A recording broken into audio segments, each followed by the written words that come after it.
Hey guys, in this video I will show you how you can view your archived items within Monday.com.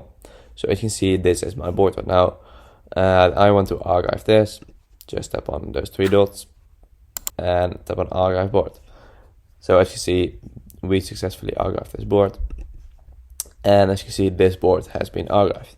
So if you want to view your archived items or boards, just tap on this arrow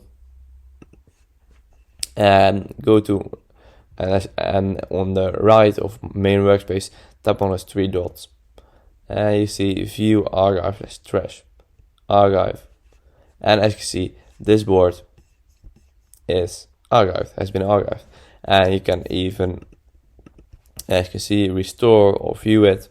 For example, view, and if you want to restore it, or if you want to unarchive this board, it's very easy. Just tap on the three dots again, unarchive board, and boom, it's done. So that's it. It's pretty easy, very useful. You can do a lot of things with Monday.com.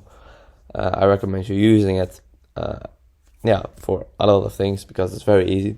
And I also recommend you subscribing to this channel. It means a lot and it helps the channel grow. I see you in the next video. Bye bye.